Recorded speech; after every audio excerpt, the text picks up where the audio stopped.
नमस्कार, BPO blogger में आपका स्वागत है। मैं जगन्नाथ। 79 करोड़ 25 लाख रुपए इन्फोसिस, 64 करोड़ रुपए विप्रो, 34 करोड़ रुपए टीसीएस, 29 करोड़ रुपए टेक महिंद्रा। इतने रुपए इन बड़ी बड़ी कंपनियों के सीईओ को हर साल सैलरी दी जाती है। क्या आपको पता है ये कंपनियां इतने पैसे कैसे कमाती हैं? हमारे भारत देश को एक पहचान देकर, एक नाम देकर। और वो नाम क्या है? Cheap labour provider country.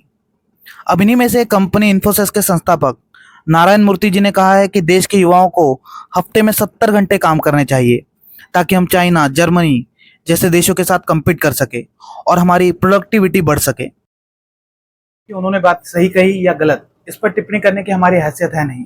इस पर पहले से यूट्यूब पर हजारों वीडियो बन चुके हैं, पर हम ये जानने की कोशिश करेंगे कि क्या 70 घंटे काम करने से सच में प्रोडक्टिविटी बढ़ जाएगी। ये मेरा दोस्त विजय है। हम दोनों सेकेंड शिफ्ट में एक ही कॉल सेंटर में काम करते हैं। ये फोटो जब मैंने ली, रात के 12:30 बज रहे थे। रात के 12:30 बजे भी ट्रेन में कोई जगह खाली नहीं है कि वो कहीं बैठ सके।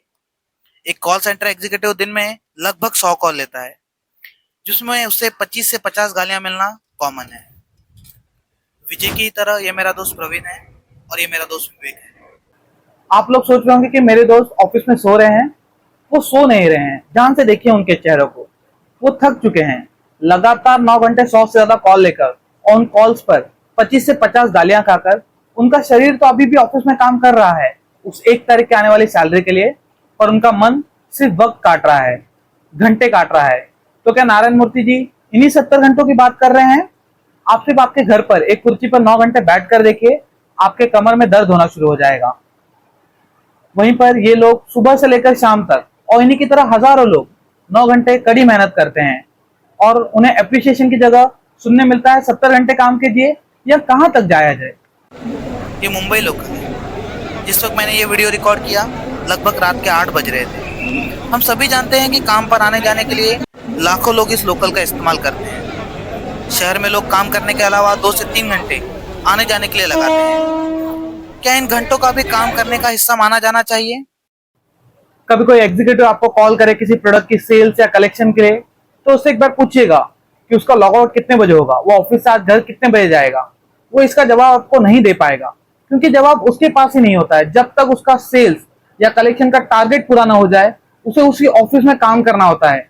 कई लोग रात के 8-8 बजे तक अपने शिफ्ट के बाद भी ऑफिस में काम करते हैं। शायद नारायण मूर्ति जी भारत देश के इस दूसरे पहलू से वाकिफ नहीं है, जहां चंद नौकरी की वैकेंसी पर हजारों एप्लीकेशंस आ जाती हैं। जिस देश में work life balance, population control और पर कैपिटा इनकम की बात होनी चाहिए, वहां पर इंसान को किस तरह गोलू का बैल बनाया जाए, इस पर चर्चा की जा रही है।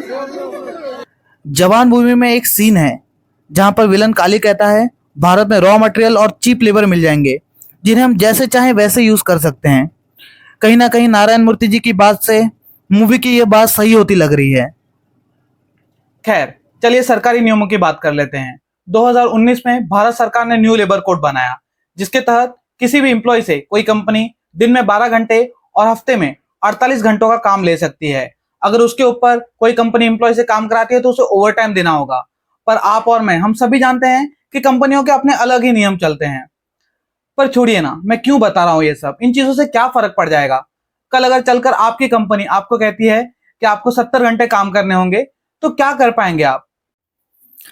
ध्यान से देखिए इस भीड़ को। या आईफोन ईएमआई पर लेने वाली जनता क्या खुद के लिए कभी आवाज उठा पाएगी? आखिर कितने इन्फोसिस के एम्प्लॉय ने नारायण मूर्ति जी के इस बयान के बाद इस्तीफा दे दिया? सभी अपनी नौकरी, अपनी सैलरी बनाने में लगे हैं। जब इतनी बड़ी कंपनी, मल्टीनेशनल बीपीओ होने के बावजूद इनके मालिक को आकर इस तरह की बातें कहनी पड़ रही हैं, तो छोटी कंपनियों के एम्प्लॉयज का क्या हाल होता होगा? क्या कभी आपने सोचने की कोशिश की है कि भारतीय कंपनियों को अगर हम कंपेयर करें बाहर देश की कंपनियों से, तो उतना ग्रो क्यों नहीं कर पाती हैं? वैसे तो इसके कई जवाब है, पर इसका सही जवाब मुझे लगता है आशीष राणा जी ने दिया है, जो कि टेक्निकल राइटर है एनआईआईटी से। आशीष राणा जी ने लिखा है कि जब 22 साल का कोई लड़का पश्चिमी देशों में गेम बनाने में व्यस्त होता है, उसी गेम को 24 साल का लड़का भारतीय होने के नाते खेलता है, और यही सबसे बड़ी कमजोरी है भारत की। आशा करता हूं कि आप लोग समझ पा रहे होंगे आशीष राणा जी क्या कहना चाहते हैं। तो जो भी लोग मेरी इस वीडियो को देख रहे हैं, निवेदन करूंगा कि अपने लिए कुछ करे, अपनों के लिए कुछ करे। जहाँ है वहीं से शुरुआत करे, जितना है उतने से शुरुआत करे। अगर कुछ नहीं कर सकते, कम से कम जिस सेक्टर में हैं, काम कर रहे हैं, उसे बदलने की कोशिश करें। वरना आज कोई 70 घंटों की बात कर रहा है, कल कोई ईस्ट इंडिया कंपनी फिर से आ जाएगी। गुलामी की बेड़ियां दूर नहीं।